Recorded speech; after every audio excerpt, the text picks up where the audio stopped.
నమస్కారం శ్రీధర్ సార్. నమస్తే అండి. మ్యాథ్స్ రాకపోతే గవర్నమెంట్ జాబ్ అనేది ఇంపాసిబుల్ సార్? సింపుల్ గా ఒక పాయింట్ చెప్పనా అండి, అసలు ఈ ఎగ్జామ్ లో ఉండేది మ్యాథ్స్ కాదు. It is not mathematics, it is commercial mathematics. Okay, మిమ్మల్ని ఇంటర్వ్యూ చేస్తాం, మీరు నన్ను ఇంటర్వ్యూ చేయడానికి వచ్చారు, నేను మిమ్మల్ని ఇంటర్వ్యూ చేస్తాను. మీరు ఏం చదువుకున్నారు? What's your qualification? ఎంఎస్సి అండి. ఎంఎస్సి. అంతకుముందు ఏం చదివారు? డిగ్రీ. డిగ్రీ. ఏం డిగ్రీ చదివారు? డిగ్రీ బయోటెక్నాలజీ నాది. బయోటెక్నాలజీ చదివారు. ఇంటర్మీడియట్ ఏం చదివారు? బైపీసీ. బైపీసీ. 10th క్లాస్ వరకు స్కూల్లో చదువుకున్నారు. ఇప్పుడు నేను అడిగిన క్వశ్చన్ మీరు నన్ను అడగరా సార్? మీ post graduation double post graduate ని, ఎంఏ ఎంబీఏ రెండు చేశాను నేను. ఓకే. నా degree BA. Degree BA economics history. Intermediate MPC. MPC. ఓహో. 10th class. ఇప్పుడు 10th క్లాస్ లో మీరు చదువుకున్న సిలబస్ నేను చదువుకున్న సిలబస్ ఒకటేనా? ఒకటే. ఎగ్జాక్ట్ గా సేమే కదా. Same. Time and distance, time and work, profit and loss, simple interest, compound interest. అవును. Whatever your qualification might may be, 10th class అందరం ఒకటే కదా చదువు. అందరం ఒకటే. సో 10th క్లాస్ సిలబస్ ఏనండి ఇదంతా కూడా. బ్యాంక్ ఎగ్జామ్స్ లో ఉన్నది రాకెట్ సైన్స్ కాదు, 10th class syllabus. Don't call it as maths. It is not mathematics, it is arithmetic.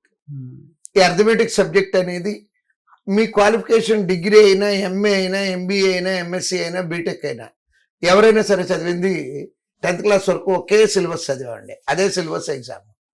నాకు ఇట్లా పిల్లలు ఎవరన్నా నా బ్యాక్గ్రౌండ్ కరెక్ట్ గా లేదు అంటే వాళ్ళకి ఒకసారి క్రాక్ సినిమా చూపిద్దాం అనిపిస్తుంది అండి. క్రాక్ సినిమాలో ఒకే ఒక్క పాయింట్ మీద కొడతా ఉంటాడు అందరినీ.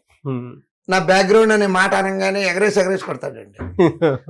నేను అదే చెప్తానండి, ఇంకోసారి బ్యాక్గ్రౌండ్ అని ఎవరన్నా, నా బ్యాక్గ్రౌండ్ బైపీసీ అండి, నాకు అందుకని ఉద్యోగం రావట్లేదండి, నేను బిఏ చదువుకున్నానండి, నాకు అందుకని మ్యాథ్స్ రావట్లేదు. This is not mathematics, this is just arithmetic. Okay. Maths కాదు. చిన్నప్పుడు చదువుకున్న మీ స్కూల్లో మీ టీచర్ మిమ్మల్ని కొట్టి నేర్పించినటువంటి percentage, profit and loss, simple interest, compound interest 10th class లోపు చదువుకున్న సిలబస్సే. మళ్ళీ చెప్తున్నాను, రాకెట్ సైన్స్ అస్సలు కాదు. మనసు పెట్టి కూర్చొని చేయాలి. కాకపోతే డిఫరెన్స్ ఎక్కడ రావాలంటేనండి, ఇప్పుడు for example maths, MSc maths చదువుకున్నాడు ఉన్నాడు, రెగ్యులర్ గా అలవాట్లో ఉంటాడు మ్యాథ్స్ చేయటం. మనం చిన్నప్పుడు ఎప్పుడో వదిలేసాము. నేను ఇంటర్మీడియట్ అయిపోగానే మ్యాథ్స్ వదిలేసా, మీరు 10th క్లాస్ అయిపోగానే మ్యాథ్స్ వదిలేశారు. సో ఇప్పుడు చేయాల్సింది ఏంటంటే, ఇంకొకటి బీటెక్ చదివినోడు ఉన్నాడు, బీటెక్ లో అర్థమెటిక్లు లేవు కదండి. కాకపోతే ఏంటంటే వాడికి క్యాలిక్యులేషన్ ఫ్లో ఉంటుంది. మీరు 10th లో వదిలేశారు కాబట్టి మీకు ఆ ఫ్లో తక్కువ ఉంటుంది. నేను ఇంటర్మీడియట్ లో వదిలేసా కాబట్టి మీకంటే కొద్దిగా ఎక్కువ అవ్వచ్చు.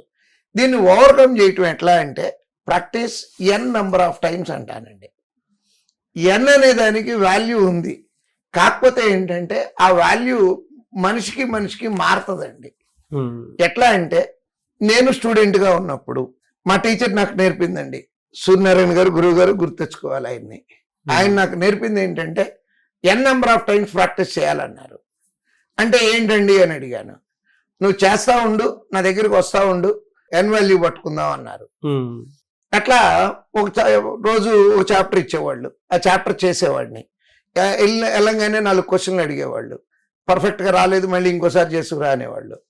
అలా ఆయన నాకు నేర్పింది ఏంటంటేనండి, నా n వాల్యూ 6 అని డిసైడ్ చేశారు. ఎలా అంటే 6 సార్లు ప్రాక్టీస్ చేశాక నాకు సబ్జెక్ట్ బాగా వచ్చిందని అర్థమైందండి. అప్పుడు ఆయన ఏం చెప్పారంటే, 6 సార్లు పర్ఫెక్షన్ వచ్చింది కదా, ఇంకా బాగా రెడీ అవ్వాలి అంటే ఇంకో 2 సార్లు ఎక్స్ట్రా చేయి.